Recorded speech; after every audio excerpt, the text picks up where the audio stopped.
સ્વામિનારાયણ ભગવાનને વિશે અત્યંત પ્રીતિવાળા, હેત રુચિવાળા, ભજન ભક્તિ કરનારા, ગળામાં કંઠી ધારણ કર્યું હોય અને સ્વામિનારાયણના આશ્રિત કહેવાતા હોય એવા બધા જ ભક્તોને અમારા ભાવથી, પ્રેમથી જય સ્વામિનારાયણ.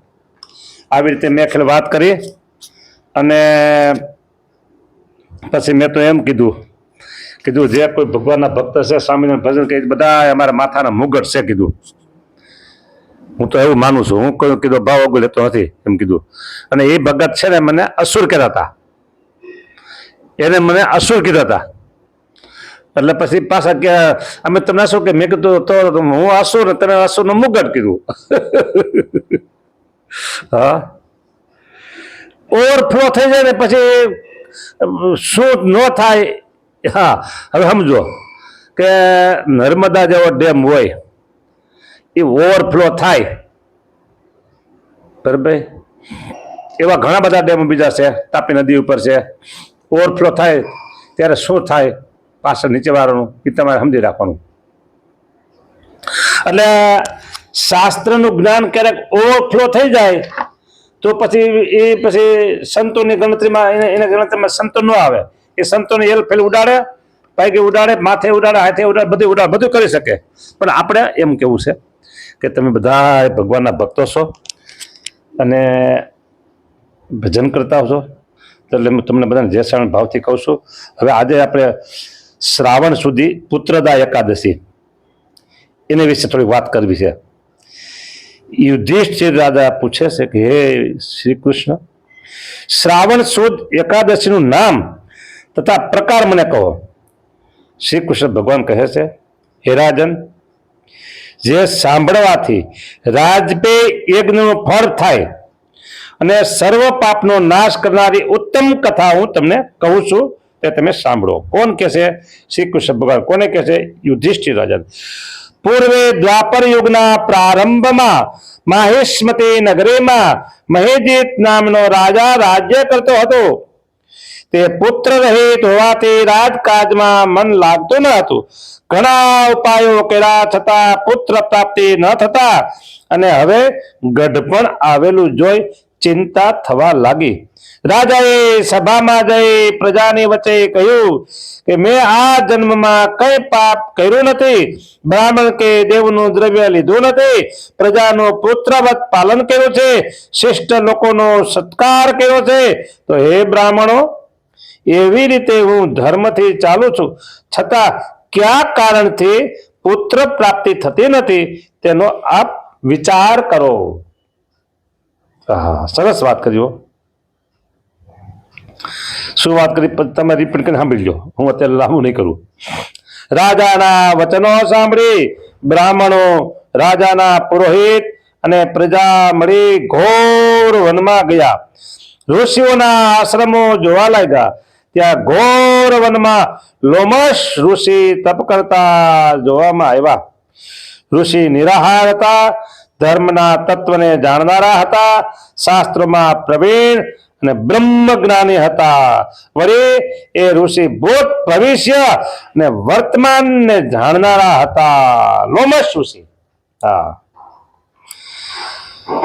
સઘળા આવેલા જનોએ મુનિરાજને યથાયોગ્ય પ્રણામ કર્યા.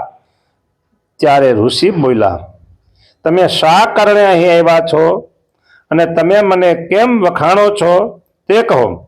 તમારું જેમ કલ્યાણ થશે તેમ હું કરીશ. અમારો જન્મ પરોપકાર માટે છે, એમાં સંશય નથી. વાલા ભક્તો સાંભળો, આ ઋષિ બોલ્યા. શું બોલ્યા સાંભળો, કે તમારું જેમ કલ્યાણ થશે તેમ હું કરીશ. આ સેવક પણ એવું જ કરે છે. ભક્તજનોનું કલ્યાણ કેમ થાય, મહારાજની મૂર્તિમાં રસબસ કેમ રહેવાય, આત્યંતિક મુક્તિ કેમ થાય, આવું જ અમે જે હેત રુચિ વાળા છે એને પ્રત્યે કહીએ છીએ. એક વાત. બીજી વાત શું આવી?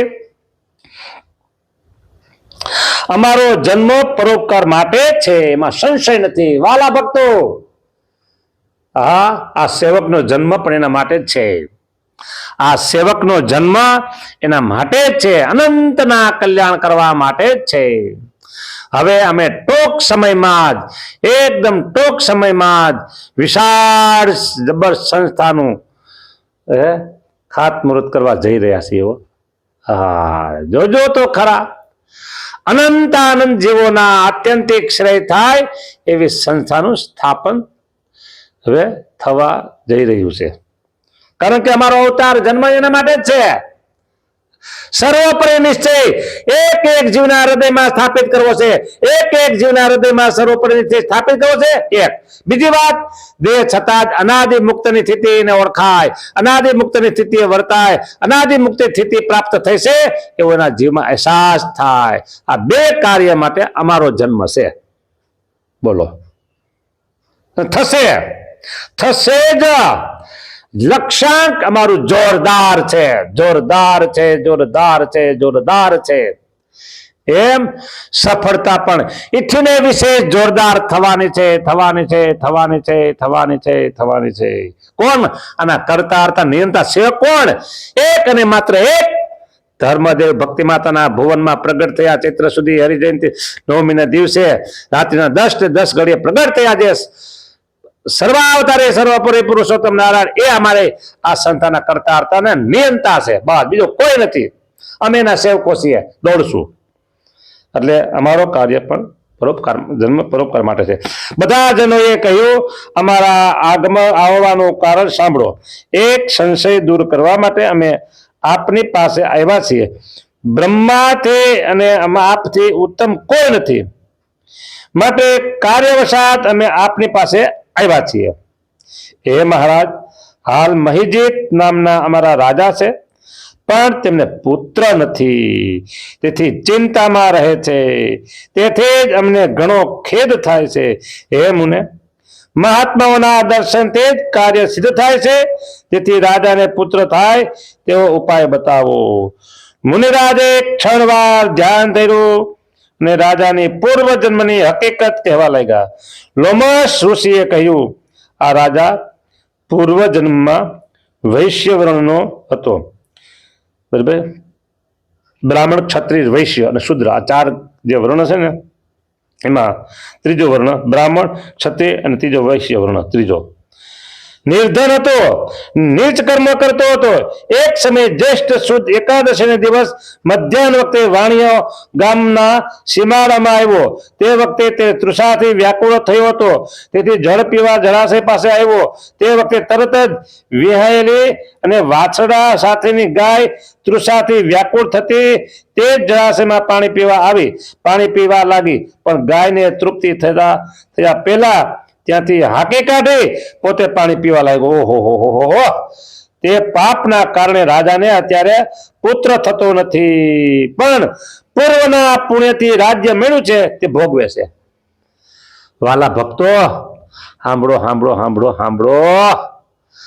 આપણું કાર્ય સરતું હોય ત્યારે બીજાને લાત નહીં મારવાની, બીજાને ધક્કો નહીં મારવાનો, બીજાને ઠેસ નહીં પહોંચાડવાની, બીજાને નુકસાન નહીં કરવાની. બીજાને નુકસાની પહોંચાડીને, બીજાને ધક્કો મારીને, બીજાને આગો ખસેડીને આપણે આપણો સ્વાર્થ સાધવો નહીં, આપણે આપણું કાર્ય કરવું નહીં. જો આમાં શું આવ્યું વિચાર કરો. ગાયને ધક્કો માર્યો, આગી કાઢી અને પોતે પાણી પીવા લાગ્યો. તો ગાયને પાણી પીવું તો જી બોલો. ધંધામાં હરીફાઈમાં ક્યારે આવું કોઈને કરવું નહીં, ક્યારે કરવું નહીં. હા,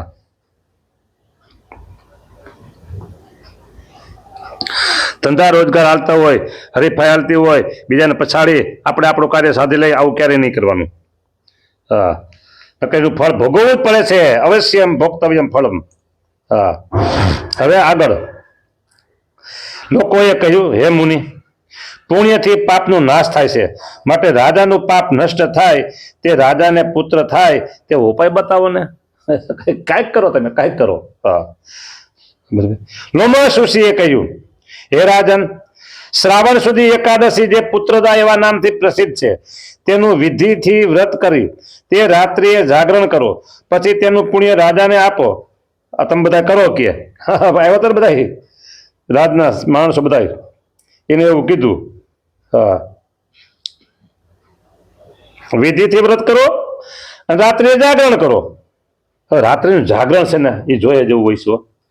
ટીવી ઓન કરી દે, હવે જોકે ટીવી ઓન કરવા જરૂર રહેતી નથી, મોબાઈલ બધાના હાથમાં હોય. કેટલો સમય વહી જાય ને મોબાઈલનો હાથમાં હોય ને એ ખબર ન પડે. જો હું તમને મારી વાત કહું છું, હા, ક્યારેક ક્યારેક મોબાઈલની અંદર એવું સરસ આવતું હોય, સરસ ધાર્મિક હોય, આધ્યાત્મિક હોય, હા, 100% વિદ્યા હોય કે બીજું કંઈક હોય,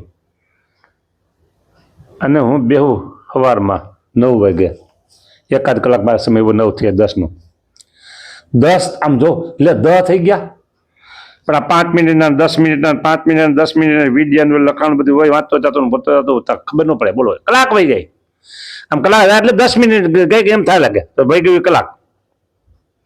તો જાગરણ કરવું ત્યારે ટોટલી ફોનને એક બાજુ સાઈડમાં મૂકી દેવાનો. કથા, વાર્તા, કીર્તન, ધૂન, ભજન આ સિવાય બીજું કંઈ નહીં કરવાનું. હા, તમે મોબાઈલમાં જોતા જાઓ, માળા ફેરવતા જાઓ ને સાંભળતા જાઓ, વિડીયો એવો હોય તો એમાં કઈ વાંધો નહીં. પેલું બધું બીજું આવતું હોય ને જોવાનું, બધું ઘણું બધું ગેમ ને આમ તેમ બધું જગતનો ઉકેડો એ નહીં ફંફોડવાનો. એટલે જાગરણ કરવાનું. આ ઋષિ મુનિએ બધા રાજ સેવકોને કહે છે જાગરણ કરજો, આવી રીતે કહે. હા, વિધિથી વ્રત કરી રાત્રે તેનું જાગરણ કરો, પછી તેનું પુણ્ય રાજાને આપો. આમ કરવાથી રાજાને અવશ્ય પુત્ર પ્રાપ્તિ થશે. ઋષિરાજના આવા વચન સાંભળી હર્ષભેર લોકો નગરમાં આવ્યા. પછી જ્યારે શ્રાવણ માસની શુદ્ધ એકાદશી આવી ત્યારે ઋષિના કહેવા પ્રમાણે રાજા સહિત સઘળી પ્રજાએ આ વ્રત કર્યું. તે દ્વાદશીને દિવસે રાજાને પુણ્ય આપ્યું. તેના પ્રભાવથી રાણીને 9 માસ પૂરા થયે સુંદર બળવાન પુત્રનો જન્મ થયો. બોલો સ્વામિનારાયણ ભગવાનની જય. માટે આ લોકમાં પુત્રની ઈચ્છાવાળા પુરુષે તે દિવસે વ્રત કરવું. જે માણસ આ એકાદશીનું મહાત્મ સાંભળે છે તે સર્વ પાપોથી મુક્ત થાય છે. મેં આ કથા કરીને તમે સાંભળી, તમે પાપથી મુકાઈ ગયા. વિશ્વાસ રાખજો, તમારા પાપ બધા ધોવાઈ ગયા. આ લોકમાં પુત્ર સુખ મેળવે છે અને મૃત્યુ પછી સ્વર્ગમાં જાય છે. આપણે અક્ષરધામમાં જવાનું છે. આમાં ભલે સ્વર્ગ લખ્યું, આપણે અક્ષરધામમાં જવાનું એ વાત ક્યારેય ભૂલવી નહીં. આવી રીતે ભવિષ્ય પુરાણમાં પુત્રદા એકાદશીનું મહાત્મ કહેલું છે. ઇતિ શ્રી ભવિષ્યોત્તર પુરાણે શ્રાવણ શુક્લ એકાદશ્યામ પુત્રદા નામના મહાત્મ સંપૂર્ણ થયું. સ્વામિનારાયણ ભગવાનની જય.